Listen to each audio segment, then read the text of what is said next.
Trungpa Rinpoche escreveu: liberação, neste caso, significa que quem quer que entre em contato com este ensinamento, mesmo na forma de dúvida, ou com uma mente aberta, recebe um lampejo súbito de iluminação através do poder de transmissão contido nestes tesouros. A menção do poder de transmissão introduz um princípio muito importante no Vajrayana. Nessa passagem, Trungpa Rinpoche estava se referindo ao sânscrito adhisthana, que é muitas vezes traduzido como bênção. Não existe na verdade um equivalente satisfatório em inglês, mas analisar as palavras sânscrita e tibetana pode ajudar a jogar luz nessa realidade misteriosa, mas extremamente poderosa, que é um marco na prática vajrayana. A palavra sânscrita significa literalmente supervisionar, e transmite ideias de tomar posse, habitar dentro, presença, proteção e soberania. A tibetana significa literalmente uma onda que engolfa ou uma inundação de esplendor e poder. Trungpa Rinpoche a descreveu como criadora de uma atmosfera que influencia o ambiente, uma experiência intensa de presença que nos domina e nos possui, e a comparou à forma como os pássaros jovens são cobertos e protegidos pelas asas da mãe. Algumas vezes ele também usava o termo transmissão para se referir à palavra sânscrita abhisheka, a consagração ou permissão para realizar uma prática tântrica. Abhisheka é um tipo específico, formal, de adhisthana. As duas são muito próximas e são algumas vezes usadas como sinônimos nos tantras. Podemos abordar a ideia de adhisthana por meio de experiências bastante comuns. Em essência, ela se resume à simples comunicação entre duas pessoas, mas essa comunicação contém algo mais do que aquilo que é transmitido pelas palavras ou pelas ações exteriores. Quando crianças, recebemos tudo de nossos pais ou das figuras que os representam. Eles não apenas nos passam os conhecimentos e habilidades de que necessitamos, mas influenciam profundamente toda a nossa vida. De uma certa forma, eles nos possuem e continuam a viver dentro de nós. Crianças são muito mais abertas do que adultos para absorver influências, boas ou más, mas mesmo depois de adultos, estamos continuamente aprendendo com os outros, sendo afetados pelos outros e recebendo a adhisthana de todas as maneiras, sem nos darmos conta. Excelentes mestres instintivamente transmitem o poder de adhisthana quando passam adiante seu conhecimento e especialização. Amantes trocam mutuamente a adhisthana quando partilham seus interesses e entusiasmos. Na verdade, cada relacionamento contém um elemento de adhisthana em algum sentido, seja ele positivo ou negativo. Mas a adhisthana a que nos referimos aqui é a transmissão da presença do guru tântrico. Toda a ideia do relacionamento guru-discípulo tem passado por momentos difíceis no Ocidente, o que não quer dizer que tenha sempre tido momentos fáceis no Oriente. A despeito da grande potencialidade que existe para mal-entendidos e abuso de ambas as partes, a essência desse relacionamento permanece tão verdadeira e profunda como sempre tem sido. Não se trata de controle de um lado nem de submissão do outro. Essencialmente é sobre a adhisthana, que é convocada pela devoção e pelo anseio e recebida com fé e um coração aberto. A adhisthana é o verdadeiro trabalho do guru. Se a iluminação é nossa natureza verdadeira, por que precisamos da ajuda de alguém para encontrá-la?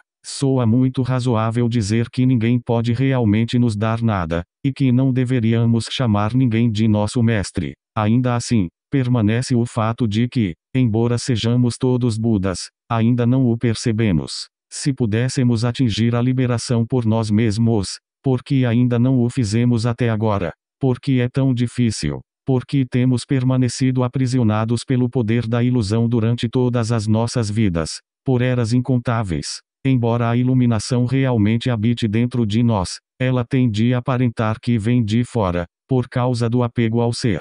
O ego não pode penetrar sua própria ilusão, não pode dissolver a si próprio. Uma das dificuldades que às vezes surge para os ocidentais em relação à Vajrayana é a suspeita de que segredos estão sendo guardados de nós, que nós não temos permissão para fazer isso ou aquilo. O ponto central aqui é que certas técnicas de meditação simplesmente não funcionam se tentamos praticá-las por nós mesmos, agindo a partir da nossa própria vontade. Elas podem produzir algum efeito ou até mesmo algum poder paranormal, mas não serão capazes de transmutar confusão em sabedoria, não abrirão uma brecha na solidez do ego. Não é que estejamos proibidos de fazer qualquer coisa, mas que, psicologicamente, em nossas mentes, precisamos saber que recebemos permissão autêntica e instrução correta de uma pessoa qualificada para que a prática seja efetiva. Existe uma transmissão genuína que acontece, e para isso ocorrer uma relação de confiança deve existir entre professor e estudante.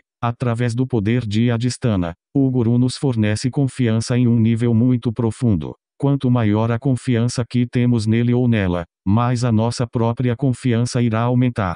É realmente um processo contínuo de se estar mais e mais receptivo à nossa natureza de Buda inata. O Guru é alguém que se tornou transparente para o estado desperto, que permite que brilhe livre através de si. No exato momento da transmissão, a mente do Guru e a mente do estudante se encontram e se tornam uma. Não existe mais nenhuma separação entre Guru e discípulo. Por isso se diz que o Guru nos dá de volta aquilo que sempre foi nosso. O poder de Adhisthana é inerente em liberação através da audição porque o livro é um terma. O ensinamento vem diretamente do Guru Rinpoche, Padmakara, e está imbuído de toda a sabedoria, compaixão e poder de sua presença viva. Toda a força concentrada de sua intenção e aspiração dá aos termas o poder de liberar seres conscientes. E como se ele próprio estivesse presente sempre que o texto é lido. Esse sentido de imediatismo e frescor é uma razão importante para a tradição do terma.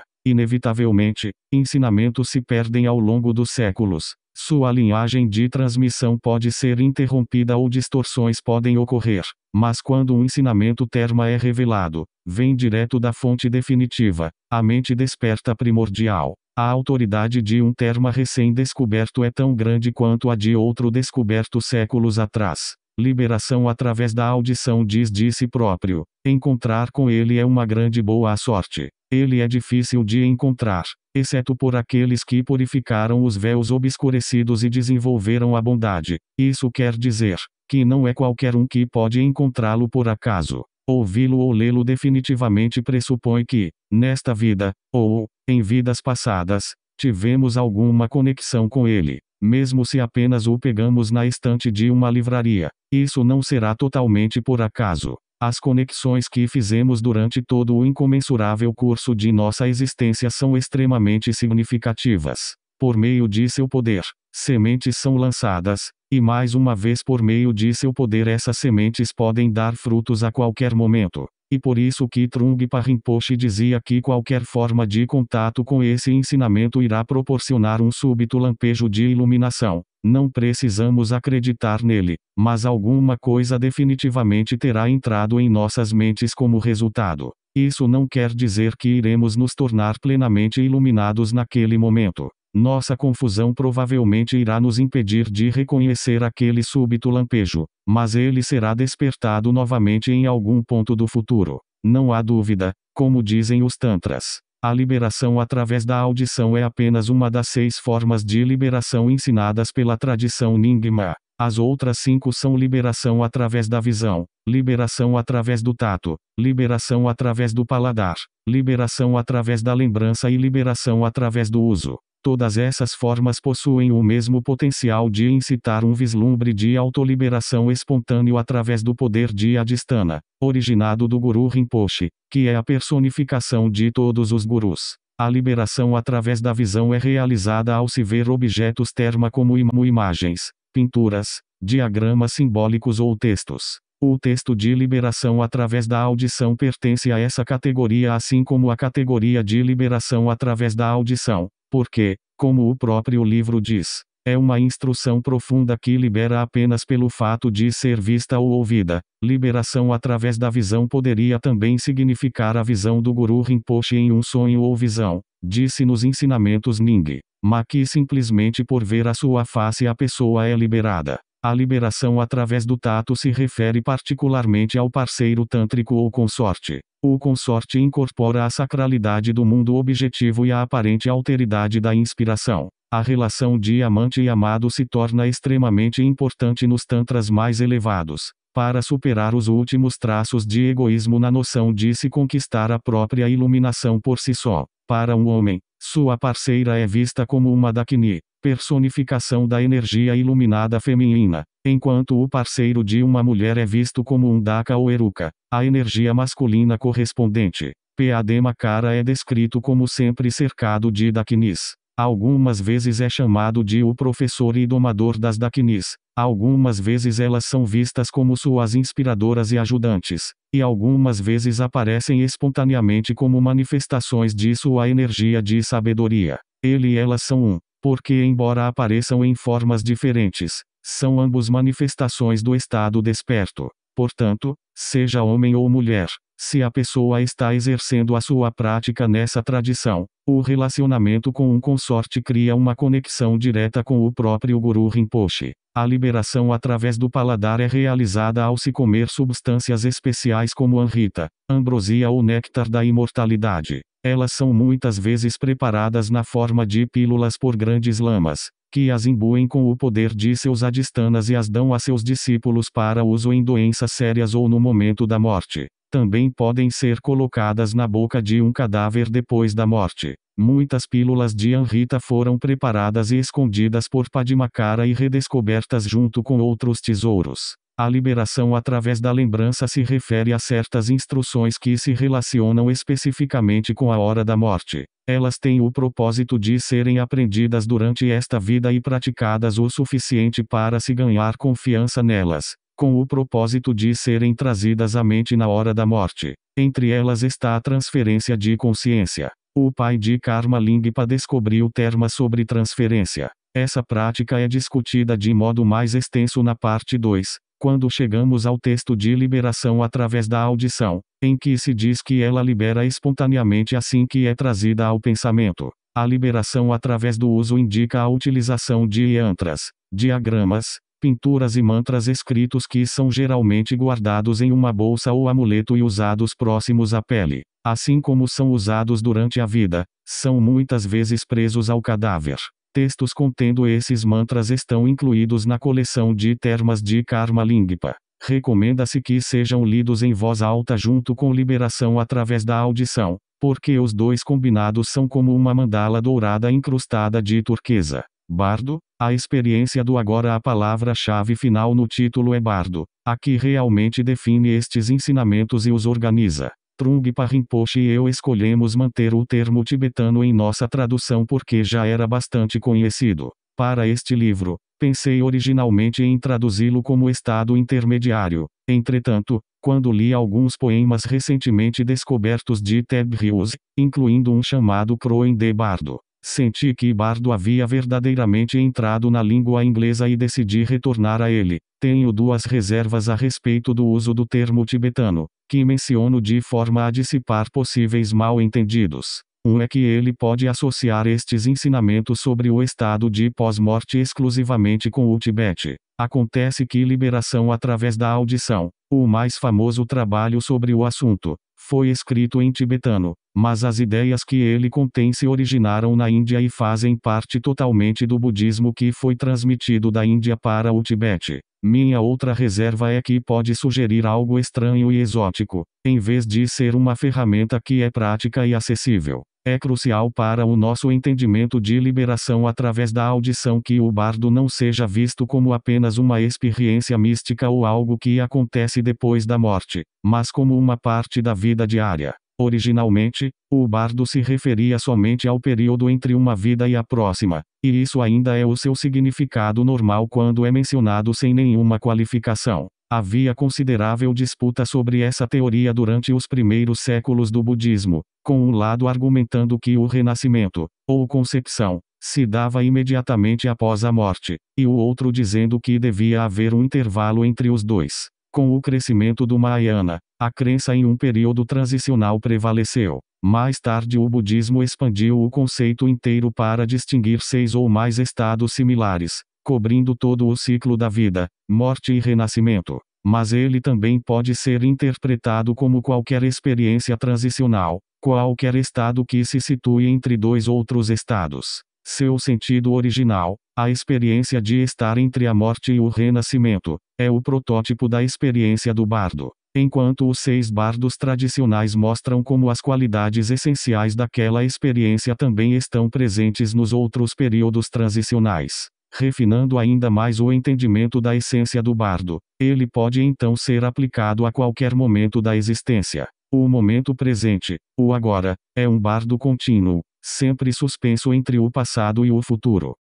O bardo pode ter muitas implicações, dependendo de como se olhe para ele. É um intervalo, um hiato, uma lacuna. Pode atuar como uma fronteira que divide e separa, marcando o fim de uma coisa e o início de outra, mas também pode ser a ligação entre as duas. Pode servir como uma ponte ou um ponto de encontro que junta e une. E uma encruzilhada, um degrau, uma transição. É um cruzamento no qual alguém tem de decidir que caminho tomar. E é uma terra de ninguém que não pertence nem a um lado nem ao outro. É um ponto de luz ou o ponto culminante de uma experiência e, ao mesmo tempo, uma situação de extrema tensão capturada entre dois opostos. É um espaço aberto, pleno de uma atmosfera de suspensão e incerteza. Nem isso nem aquilo. Em tal estado, a peste pode se sentir confusa e assustada, ou pode se sentir surpreendentemente liberada e aberta a novas possibilidades, em que tudo pode acontecer. Momentos como esse ocorrem continuamente na vida, despercebidos. É a significação interior dos estados do bardo conforme Trungpa Rinpoche os ensinou. Ele os mencionou como períodos de incerteza entre sanidade e insanidade ou entre a confusão do sansara e a transformação da confusão em sabedoria. Eles são as qualidades intensificadas dos diferentes tipos de ego e da possibilidade de se livrar do ego. É aí que o bardo começa a experiência culminante na qual existe a possibilidade de se desprender das garras do ego e a possibilidade de ser engolido por ele. Onde quer que exista a morte de um estado mental, existe o nascimento de um outro. E ligando os dois, lá está o bardo. O passado se foi e o futuro ainda não chegou. Não podemos capturar aquele momento intermediário. No entanto, ele é realmente tudo o que há. Em outras palavras, é a experiência presente, a experiência imediata do agora, onde você está, onde você se encontra. 3. De acordo com essa tradição, os 6 bardos são o bardo desta vida, ou nascimento, o bardo do sonho, o bardo da meditação, o bardo do morrer, o bardo do dharmata, ou realidade, e o bardo da existência, ou vir a ser.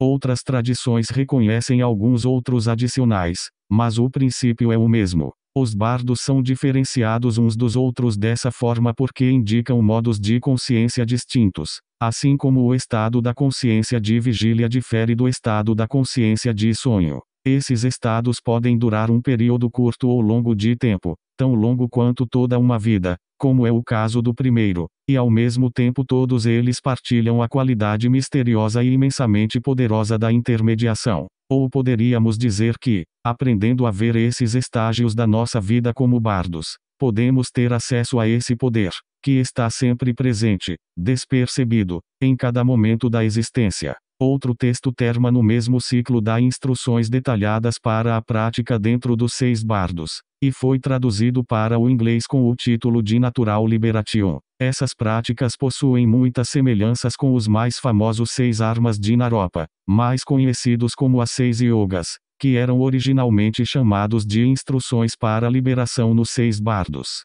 As instruções são brevemente resumidas em os versos raiz dos 6 bardos, que acompanham liberação através da audição. Esses versos descrevem de forma muito concisa a natureza de cada bardo e os meios de despertar dentro deles. Portanto, vou citá-los aqui para introduzir cada um dos 6 bardos. O bardo desta vida agora, quando o bardo desta vida torna-se mais claro para mim, vou abandonar a preguiça, porque não há tempo a se perder na vida. Entrarei no caminho imperturbado da audição, pensamento e meditação. Fazendo da mente e das aparências o caminho, manifestarei o Trikaya. Agora que pela primeira vez eu obtive um corpo humano, este não é um tempo para me demorar em desvios de distração. Literalmente, este bardo é chamado o lugar ou estado de nascimento, o que não significa que se refira somente ao nascimento em si, mas ao seu resultado, a condição de vida na qual nascemos. Pode também ser traduzido como nascer e permanecer. Isso quer dizer, este nascimento em particular, esta vida. Outro nome que é usado algumas vezes para ele é o bardo do nascimento e morte. Algumas tradições na verdade interpretam o local de nascimento como sendo o útero e reconhecem um bardo da gestação em separado, mas aqui, de acordo com o verso, indica claramente esta vida. Ele dura desde o nascimento até a morte e cobre toda a nossa existência de vigília normal. Podemos também pensar nele como qualquer momento ou situação que ocorra durante a vida de vigília, ou, como a vida de qualquer estado mental, não importa quão curto ou longo possa ser. Qualquer coisa que seja, depois que surge e antes que desapareça, acontece dentro do bardo desta vida, aparentando existir e ser absolutamente real. Trungpa Rinpoche disse que este estado tem base na velocidade, o ímpeto de manter as coisas acontecendo. Se girarmos uma tocha com bastante velocidade no ar, ela parece ser um círculo de fogo sólido. Se um avião perde velocidade, ele irá estolar e cair.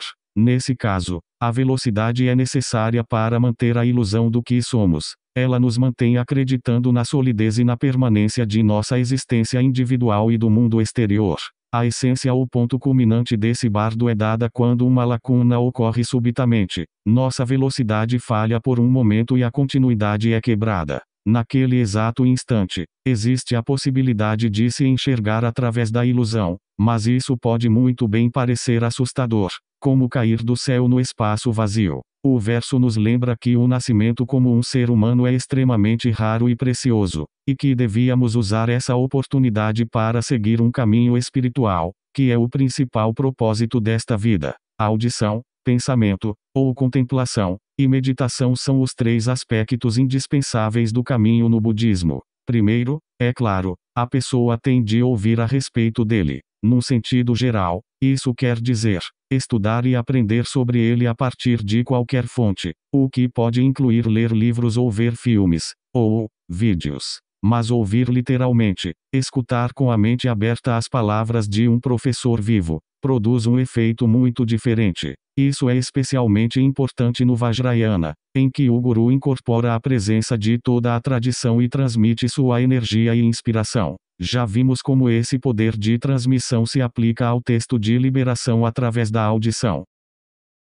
Segundo, a pessoa deveria pensar com cuidado a respeito do que ouviu, formular perguntas para clarificar seu significado e testá-lo de novo através de sua própria experiência. Em seguida, deveria refletir profundamente sobre os ensinamentos e relembrá-los com tanta frequência quanto seja possível, de forma que penetrem inteiramente em sua mente. O budismo tem grande respeito pelo intelecto e acredita que ele deve ser treinado e usado de maneira adequada, como uma ferramenta para sua própria transcendência. As várias visões apresentadas pela filosofia budista nunca são puramente teóricas. Pretendem guiar o pensamento da pessoa para a estrutura correta da experiência de meditação. Todos esses ensinamentos e práticas algumas vezes parecem extremamente complicados, mas isso se deve apenas à complexidade das nossas mentes condicionadas. Por vidas incontáveis, temos vivido sob a influência da ignorância, e agora não é fácil limpar todas as obstruções para compreender ou para atingir todas as camadas de confusão profundamente escondidas. Por meio do pensamento cuidadoso e do raciocínio, podemos nos convencer do que é verdadeiro e ganhar confiança no caminho. Finalmente, o que tem sido ouvido e pensado a respeito deve ser posto em prática através da meditação. Isso é mais do que contemplação dos ensinamentos ou do que seu entendimento intelectual. Nesse ponto, o aspecto conceitual e racional da mente deve desaparecer, permitindo um avanço na direção da experiência direta, intuitiva. Meditação significa trabalhar de forma direta com a mente e as energias interiores, de acordo com qualquer técnica que a pessoa siga. Por meio desse processo, as ilusões são dissipadas, a corrente de causa e efeito kármica é interrompida, e a mente é transformada. A meditação realiza uma mudança efetiva no modo de consciência da pessoa, e por isso é considerada um bardo em si, o bardo da meditação acontecendo dentro do bardo desta vida. Em cada um dos bardos, a essência da prática é o uso das circunstâncias particulares daquele estado como um meio para despertar. O verso nos fala para fazermos da mente e das aparências o caminho. Aparência significa tudo que surge no campo dos sentidos. Aparências e mente juntas constituem toda a nossa experiência. Tomamos essa experiência por si só como o caminho, de tal forma que ela se torna a base da nossa prática. Aparências externas parecem estar bastante separadas da mente, por causa do nosso hábito dualista de dividir a experiência em sujeito e objeto. Mas gradualmente acabamos por ver que eles são indivisíveis e que todas as aparências são o jogo espontâneo da mente. O Guru revela a verdadeira natureza da mente através de um processo de transmissão direta, um encontro de mentes que pode facilmente acontecer durante este bardo, nossa vida atual. O Trikaya significa literalmente os três corpos, as três dimensões do estado desperto, sua essência absolutamente vazia, a expressão visionária de sua natureza luminosa e sua aparência real neste mundo. Uma explicação maior do Trikaya e sua conexão com o caminho se encontra no capítulo 9. Ao seguir o caminho, chegamos à conclusão de que a verdadeira natureza tanto da mente quanto das aparências é o estado primordial da natureza de Buda. Nós mesmos somos intrinsecamente Buda e portanto manifestamos naturalmente os três aspectos, como a expressão espontânea de nosso próprio ser. O bardo do sonho e o bardo da meditação acontecem ambos dentro do bardo desta vida. Sonhar intensifica a natureza ilusória da vida, enquanto a meditação apresenta uma maneira de ver a vida como ela verdadeiramente é. Aqui estou revertendo a ordem tradicional e tomando o bardo da meditação primeiro, de forma a introduzir certas ideias que também são relevantes para o bardo do sonho.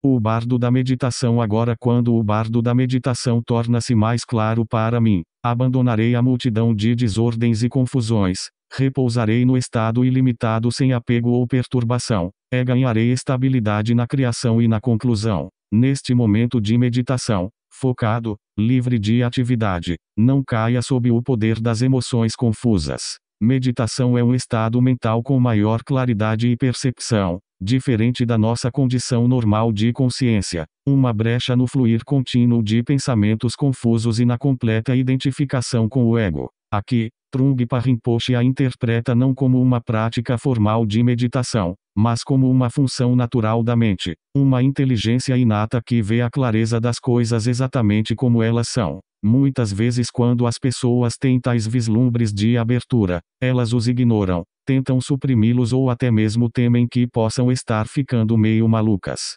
Perdemos a tradição de valorizá-los, e, a não ser que alguém esteja trilhando um caminho espiritual, não existe contexto no qual compreendê-los. Parecem perturbadores e subversivos, minando a importância do assim chamado mundo real. Por outro lado, é possível se tornar muito apegado a esses estados meditativos naturais, ou mesmo a qualquer tipo de meditação, não importando a qual tradição ela pertença. Nesse caso, isso pode se tornar uma armadilha e, em vez de produzir maior consciência, pode manter a pessoa firmemente presa dentro do samsara. Experiências como essas são breves lampejos do estado ilimitado, que é a verdadeira natureza da mente. Somos, porém, continuamente desviados dele e confundidos pelas emoções perturbadas que surgem da ignorância. De forma a descansar nele e ganhar estabilidade, é necessário treinar a mente de uma maneira mais estruturada. O próprio verso menciona especificamente o método de meditação usado no Vajrayana,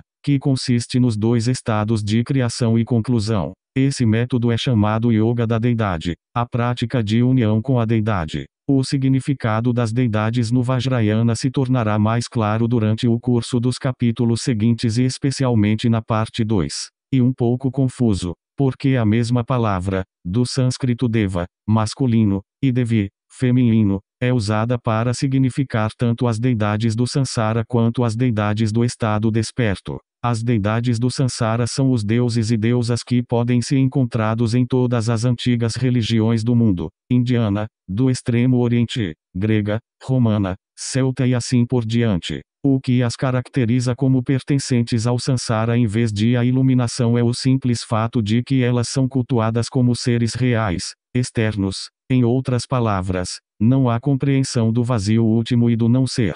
As religiões monoteístas do judaísmo, cristianismo e islã substituíram essas deidades por um Deus supremo, mas como vimos, ver capítulo 2, o budismo considera isso ainda uma resposta ao sentido de ser.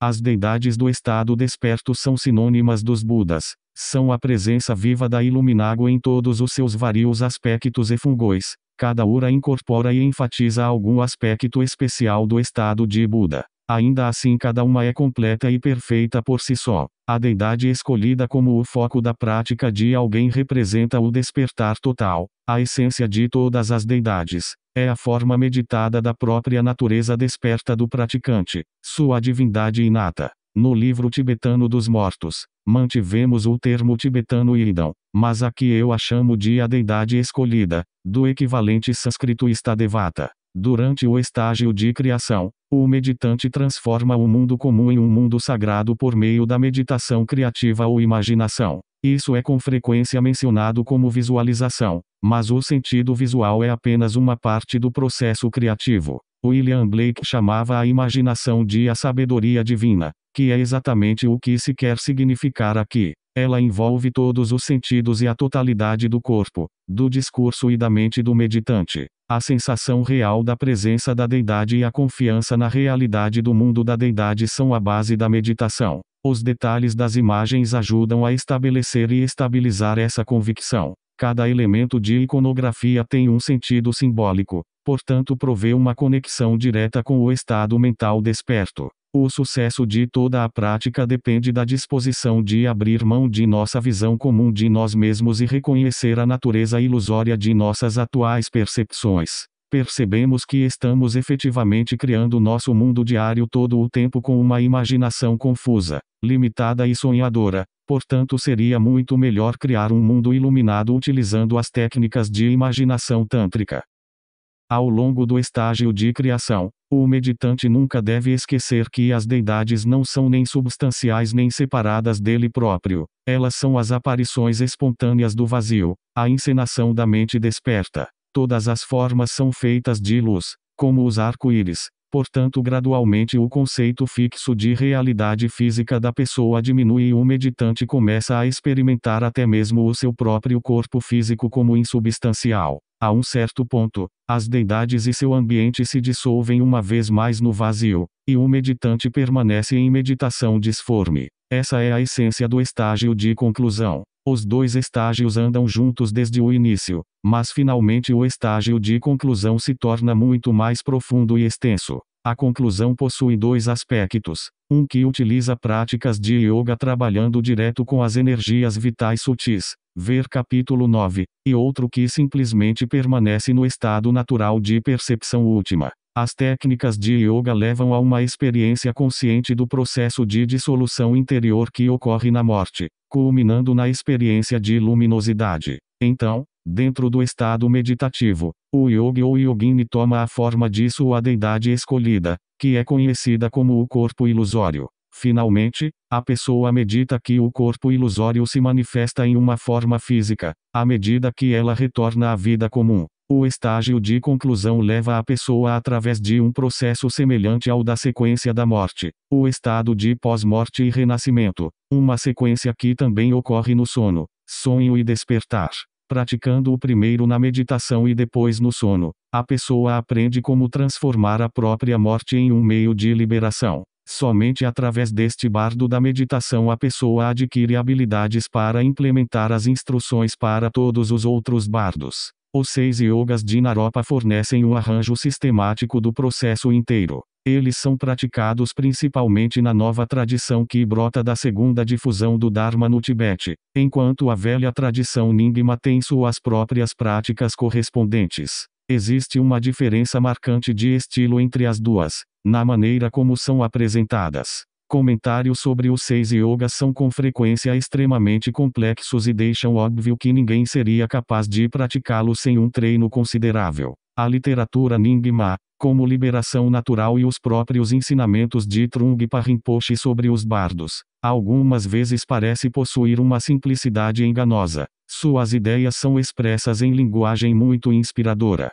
que nos relembra continuamente de nosso estado inato de natureza de Buda aqui e agora. Em um sentido geral, os estágios da criação e conclusão estão presentes em todos os aspectos da vida. Em todo o processo de aprendizado, existe uma fase de esforço e planejamento que, se persistirmos por tempo suficientemente longo, produz frutos em uma fase natural e espontânea de realiza-se cedilha maiúsculo O. Se for uma habilidade física, como andar de bicicleta, ela se torna instintiva e automática. Se for um processo mental, como decorar um poema, ele se funde com o segundo plano da mente e permanece presente, como uma reserva de conhecimento e fonte de inspiração. Em todas as artes, é essencial adquirir técnica e praticar constantemente, e mesmo assim, a um certo ponto, temos de abandonar nossa confiança na técnica, deixar de lado o esforço deliberado e permitir que a espontaneidade predomine. Exatamente o mesmo princípio se aplica à meditação. O ponto culminante deste bardo é o esforço do ego para solidificar o espaço aberto da meditação. Mesmo em um estágio avançado, o apego aos níveis mais sutis pode surgir, produzindo uma sensação de conflito. Somos pegos entre os dois extremos de nos prolongarmos na experiência bem-aventurada de eternidade e a súbita dúvida a respeito de sua validade, que vem do vazio do espaço. Talvez estejamos perdendo o equilíbrio ou enlouquecendo. Podemos até mesmo perder tudo e deixar de existir. Essa é a oportunidade de se entregar completamente e permanecer simplesmente no estado ilimitado de abertura e claridade da verdadeira natureza da mente, experimentando tudo exatamente como é. O bardo do sonho. Agora, quando o bardo do sonho torna-se mais claro para mim, abandonarei o desleixado, cadavérico sono da ilusão e entrarei no estado permanente com cuidadosa concentração, dominando sonhos, transformando emanações, purificando-me em luminosidade. Não durma como um animal, mas entesoure a prática que mescla o sono com a percepção direta. O bardo do sonho inclui tanto o sonhar quanto o sono sem sonhos. Dura do momento em que adormecemos até o momento de acordar novamente. Quando adormecemos, passamos por um processo análogo ao da morte, à medida que as percepções da consciência desperta se dissolvem e desaparecem. Consideramos isso cair em um estado de inconsciência, mas na verdade a mente está se colocando em seu estado mais profundo e natural, que somos incapazes de reconhecer como tal por causa de nossa confusão. De acordo com os ensinamentos de liberação natural, as instruções que dizem respeito a este bardo possuem 3 partes: corpo ilusório, sonho e luminosidade, ou luz clara. A prática do corpo ilusório nos treina para ver a vida desperta como um sonho e a perceber que todo o nosso mundo experimentado subjetivamente é uma criação da mente, assim como a ilusão de um mágico, insubstancial e impermanente. Essa percepção é fundamental em todas as práticas relacionadas aos bardos, e uma preparação particularmente necessária para trabalhar com sonhos, porque eles se originam em traços kármicos profundamente impressos na mente, e portanto são muito difíceis de serem influenciados diretamente. Somente depois que o apego intenso ao nosso conceito ordinário de realidade é amenizado torna-se possível perceber o mundo dos nossos sonhos como sendo também nossa própria criação, e controlá-lo. A prática da luminosidade é simplesmente reconhecer e permanecer na natureza básica da própria mente, em seu vazio, radiância e claridade. Um vislumbre de luminosidade aparece no momento que adormecemos, assim como aparece no momento da morte, mas normalmente somos incapazes de reconhecê-lo ou mesmo de notar qualquer coisa que seja. Tradicionalmente, existem 2 métodos de abordar a prática dos sonhos. Um é o desejo intenso e da determinação de permanecer consciente durante o sono, acompanhado por certas meditações. Esse é um método difícil e pouco confiável, embora possa ocorrer naturalmente sob certas circunstâncias. O outro é o treino nos yogas do estágio de conclusão e de sua aplicação aqui. À medida que adormecemos, reconhecemos e retemos a percepção do estado de luminosidade, e em seguida transformamos a experiência do sonho no corpo ilusório da prática. Isso é particularmente recomendado para se ganhar confiança de que seremos capazes de aplicar as mesmas técnicas na hora da morte. No verso, dominar o sonho significa primeiro reconhecer o sonho como tal no momento em que surge. Isso leva à habilidade de cultivar sonhos lúcidos e lembrá-los. Gradualmente, a pessoa aprende a dominar a percepção clara de sonhar, de tal forma que possa transformar suas emoções e reações, e controlar os eventos do sonho de várias maneiras. Praticantes que adquirem controle sobre seus sonhos podem transformar o que quer que apareça, mudando sua forma, cor e tamanho ou multiplicando-o em números incontáveis. Em seguida podem criar emanações e ir a qualquer lugar que desejem sob qualquer forma. Toda essa atividade acontece dentro da percepção de luminosidade, fora da qual todas as aparências surgem e na qual todas se dissolvem novamente. Utilizando essa prática, a pessoa adquire percepção sobre a natureza ilusória de todos os fenômenos, tanto na vida desperta quanto nos sonhos. Comentando a respeito do bardo do sonho, Trungpa Rinpoche enfatizou a natureza onírica da vida comum, como continuamente criamos um mundo imaginário a partir de nossos conceitos e desejos, esperanças e medos. A chave para se encontrar a brecha, a intensa qualidade intermediária desse estado particular, é sentindo vividamente a confusão entre despertar e dormir, e capturar um vislumbre de nossa própria incerteza sobre o que realmente somos. Sonhos parecem absolutamente reais enquanto estamos sonhando. Portanto, como podemos saber que a vida desperta não é igual a um sonho? Talvez os sonhos sejam mais reais do que a vida desperta. Esse tipo de incerteza pode agir como uma súbita inspiração para abandonar todos os conceitos fixos e pode nos permitir penetrar por um momento no espaço aberto do vazio luminoso, estejamos acordados ou adormecidos. Os 3 bardos remanescentes estão voltados para o processo de morte, o período após a morte e a abordagem do renascimento. Serão apresentados apenas brevemente aqui, já que são o tema principal de liberação através da audição e são descritos em detalhes na parte 2. O bardo do morrer. Agora, quando o bardo do morrer torna-se mais claro para mim, abandonarei a cobiça, o apego e a mente que tudo deseja. Entrarei imperturbado na clara essência das instruções e me transferirei para o espaço da autoconsciência inata. E enquanto deixo este corpo condicionado de carne e sangue, saberei que ele é uma ilusão transitória. A morte é um processo de dissolução, descrito em termos dos elementos do corpo e mente sendo progressivamente absorvidos do estado grosseiro para o sutil, 1 a 1. Parece ser um evento único e final, mas essa transformação está na realidade acontecendo todo o tempo. Todos os elementos que compõem a nossa existência estão continuamente surgindo e se dissolvendo de novo. Nascimento e morte ocorrem a todo momento. Sempre que tenhamos a sensação de algo chegando ao fim ou de tentarmos nos agarrar a esse algo, esse é o gosto do bardo do morrer. Mesmo quando os elementos ordinários grosseiros e sutis se dissolveram, o apego continua, e portanto a continuidade do fluxo da mente se mantém em um nível muito sutil, junto com o karma que lhe é associado. Disse que no momento final do processo de dissolução, a luminosidade da morte aparece para todos os seres conscientes. Logo antes desse momento, experimentamos o ponto culminante deste bardo, onde somos pegos entre o desejo da existência continuada e o medo da aniquilação. Para o ego, parece não haver nada além dessas duas alternativas. Estamos aprisionados entre a lógica ou da existência ou da não existência, já que não temos a experiência de um estado que transcenda ambos. A confusão da maioria dos seres viventes é muito grande para enfrentar um dilema tão inconcebível, e eles simplesmente apagam em direção à inconsciência. A instrução dada para este bardo é a prática da transferência, a transformação total da consciência da pessoa, no momento exatamente anterior à morte.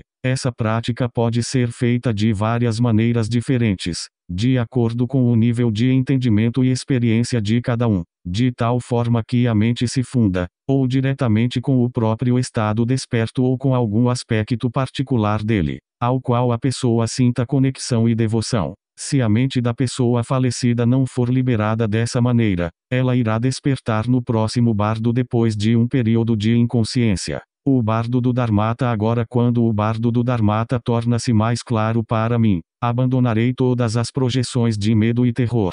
Reconhecerei tudo o que surgir como a autoexibição da consciência e saberei que é da natureza visionária do bardo. Quando chegar o tempo de atingir o ponto crucial, não tema a autoexibição dos seres pacíficos e coléricos. Este bardo nos leva ao coração de liberação através da audição, as visões das deidades pacíficas e coléricas. Dharmata é o estado natural da verdadeira natureza de todos os fenômenos, a qualidade essencial da realidade. O bardo do Dharmata é a brecha que ocorre quando um pensamento desapareceu, mas o outro ainda não começou a surgir em seu lugar. A mente está mergulhada em sua própria essência natural de vazio luminoso, que é idêntica à natureza de todos os fenômenos, e as deidades pacíficas e coléricas aparecem como manifestações naturais da realidade definitiva. Em virtude do sentido de ser individual, que ainda continua, não reconhecemos as deidades como nossa própria natureza. Em vez disso, sentimos medo delas, pensando que são separadas e estranhas a nós. A instrução básica é simplesmente reconhecê-las e assim estar natural e espontaneamente autoliberado. Entretanto, temos um desejo profundo, instintivo de retornar à existência individual, e por isso, junto com as visões da iluminação, percebemos fracamente os caminhos que levam de volta aos 6 reinos do Sansara. À medida que nos aprofundamos na experiência do bardo, a energia desperta se torna mais e mais intensa, mas para a consciência confusa parece mais e mais aterrorizadora. A forma como essas visões são descritas é similar àquela do yoga das deidades. Essas imagens nunca são acidentais ou arbitrárias. As deidades, com suas cores, atributos e tudo o mais, revelam as diferentes qualidades de nossa natureza desperta, e ao mesmo tempo cada uma se relaciona a um aspecto do Sansara. A natureza ilusória da vida comum é chamada de percepção impura porque surge da ignorância e é dominada pela paixão, pela agressão e pela ilusão, enquanto a aparência das deidades é pura percepção, pura visão. Trungpa Rinpoche costumava chamar la visão sagrada ou perspectiva sagrada. Trabalhar com essas imagens ajuda-nos a fazer conexões entre a vida comum e o estado desperto, e mostra-nos que, na realidade, os dois são indivisíveis. Se a consciência falecida não reconhecer sua própria natureza intrínseca, durante o bardo do Dharmata, será empurrada para a frente em direção ao